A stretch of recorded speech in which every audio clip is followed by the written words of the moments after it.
In diesem Kapitel geht es um die Gefäße von Sahat. Ich denke nämlich, dass Wangnan, Karaka und der Captain nichts anderes als Gefäße für Emotionen und Charaktereigenschaften von Sahat sind. Im letzten Teil dieser Theorie habe ich erwähnt, dass Gustangs Ausdrucksweise, Bams Vater war die schlimmste Person, es zunächst so wirken lässt, als wäre wie Bams Vater, da wie tot ist und Sahat lebt. Die überwiegende Mehrheit der Indizien spricht aber eigentlich gegen Wie und für Sahat als Bams Vater. Dementsprechend hat dieses war einfach nicht ins Bild gepasst. Und das ist der Moment, wo die Gefäße von Sahat ins Spiel kommen. Die Frage, wer Wangnan, Karaka und der Captain sind, war bislang noch offen. Die Gefäßtheorie bietet jetzt aber eine mögliche Antwort und eine sehr plausible dazu.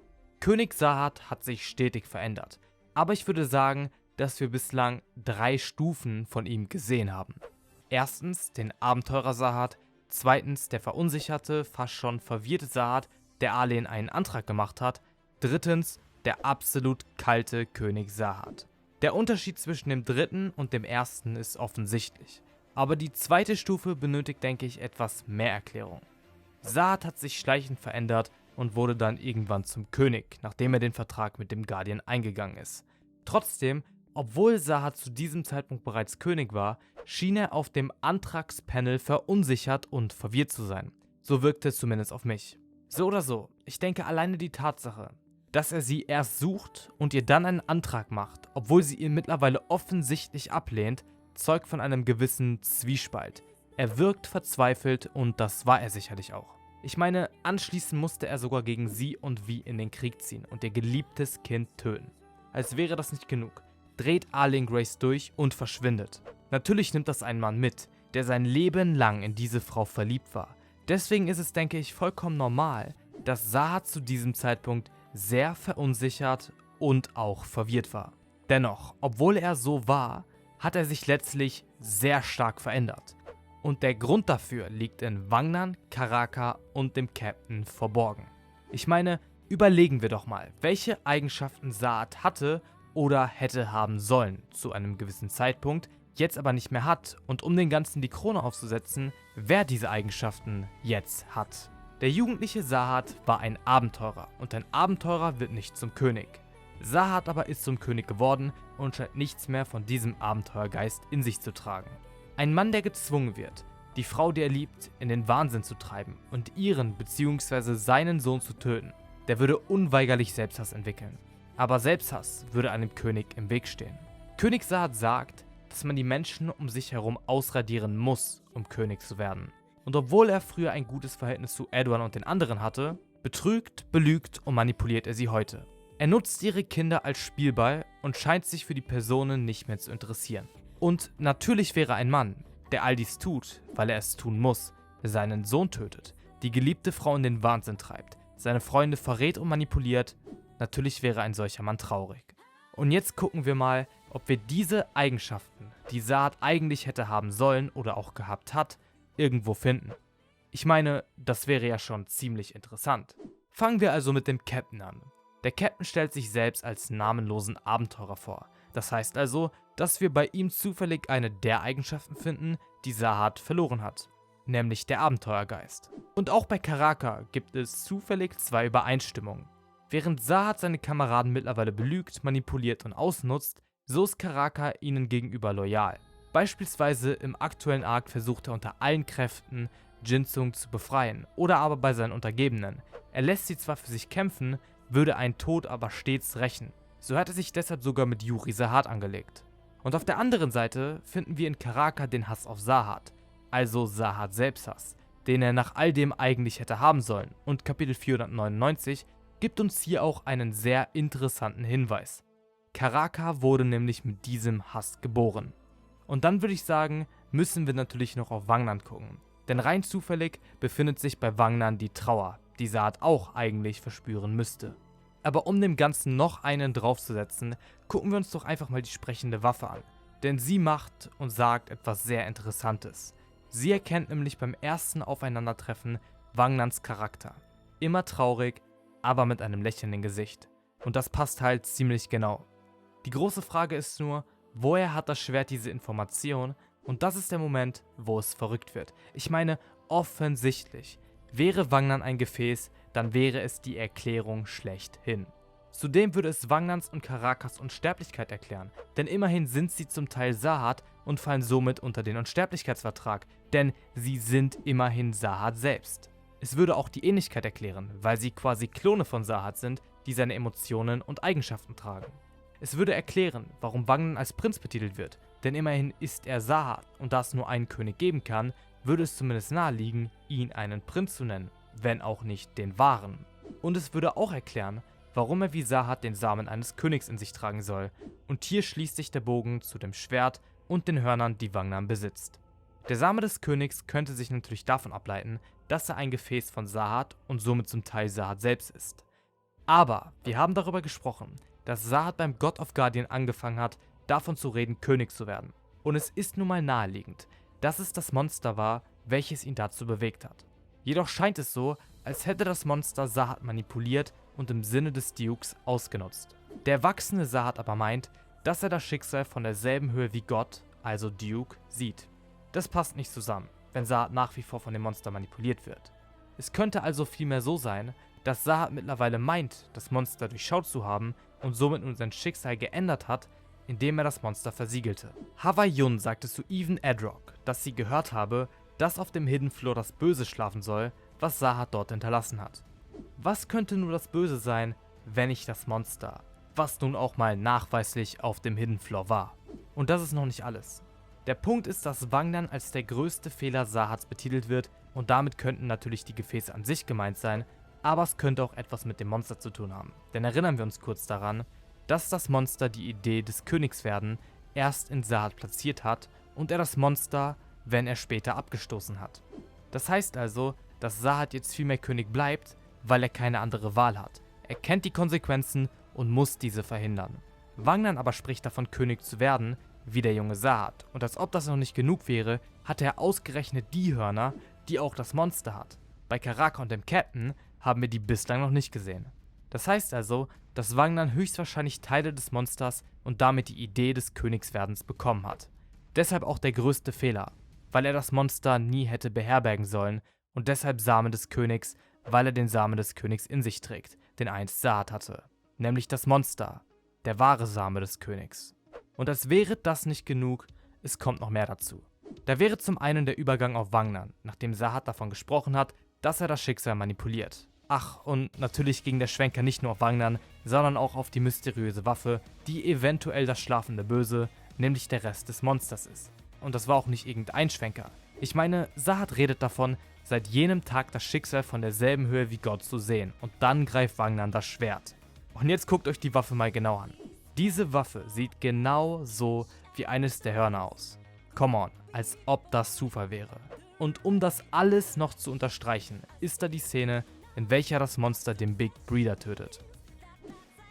Das Monster redet davon, eingesperrt gewesen zu sein und erst danach hat Wangnan das sprechende Schwert erhalten. Alles fließt zusammen. Und zu guter Letzt gibt es einen weiteren Punkt, der die Gefäßtheorie stützt.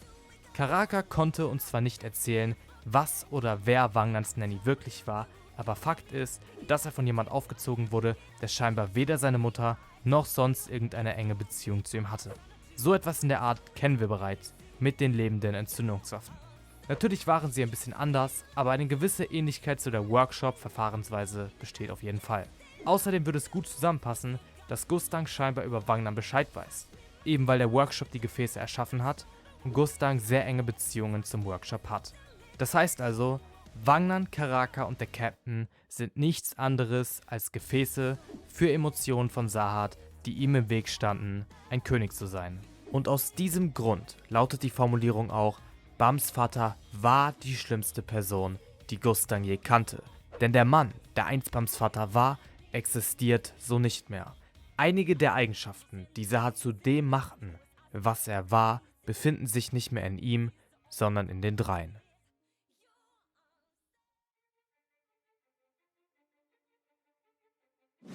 Ich denke, das Bild von Sahat hat sich im Verlaufe dieser Theorienreihe drastisch verändert. Ich zumindest glaube an die Prinz von Sahat und auch an die Gefäßtheorie.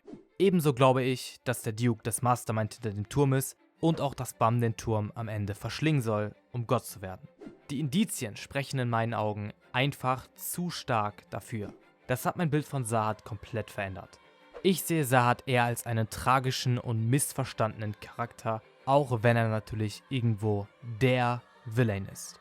Ich meine, gewisse Entscheidungen, die er trifft, sind natürlich dennoch verwerflich, aber es verleiht dem Ganzen ein starkes Motiv und macht Sahat zu einem umso stärkeren Antagonisten, da man seine Sicht verstehen und sogar mit ihm mitfühlen kann. Und ich habe ja bereits gesagt und deutlich gemacht, dass Siu ein Meister in der roter Hering-Technik ist, und jetzt werde ich, wie ich finde, eindrucksvoll aufzeigen, wie Siu uns zeigt, dass er sich in Bezug zu Sahat diese Technik zunutze macht. Und ich sage bewusst nicht, dass er sich der Technik, den Zuschauer auf die falsche Fährte zu locken, sondern wirklich die rote Heringstechnik zunutze macht. Und glaub mir, es wird mehr als nur verrückt. Sahat besitzt eine Waffe mit 3 Stufen. Es geht um die Waffe Lecalicus. Stufe 1 trägt den Namen Lecalicus, Stufe 2 den Namen Coelacant und Stufe 3 den Namen Leviathan. Jede Stufe bezieht sich dabei auf ein Meereswesen und man könnte sagen, dass es immer mythischer wird und sich somit steigert. Stufe 1, Lecalicus, leitet sich von Regalicus glesna ab, was so viel wie die längste Knochenfischart der Welt ist. Stufe 2, Coelacant wiederum, leitet sich vom Quastenflosser ab, welcher eine ganz besondere Historie hat. Bis ins Jahre 1938 ging man nämlich davon aus, dass der Quastenflosser am Ende der Kreidezeit ausgestorben wäre.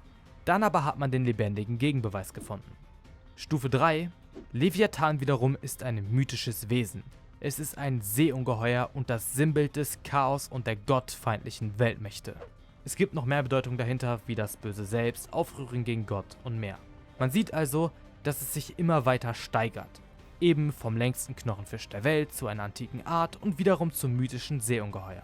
Das Ganze gibt uns aber einiges mit auf den Weg, denn hier gibt es einige Parallelen zu unserer Geschichte.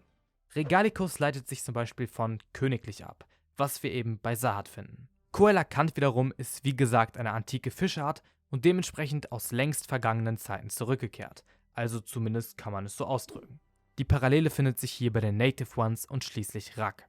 Sicherlich ist es auch kein Zufall, dass uns die Geschichte der Native Ones auf dem Hidden Floor offenbart wurde und wir auch in diesem Arc Sahats Waffe kennengelernt haben. Abgesehen davon kann man sich auch mal Raks Sworn Enemy angucken und diesen mit Sahats Waffe vergleichen. Bedenkt, dass Sahat die Native Ones ausgelöscht hat und dass wir erfahren haben, dass Sworn Enemy sich auch aus einem versteckten Gefühl aus dem tiefen Inneren erwachen können. Siu macht hier keine Späße, das ist schon sehr wild, wie er die Parallelen hier versteckt einbaut. Aber natürlich war es das noch nicht.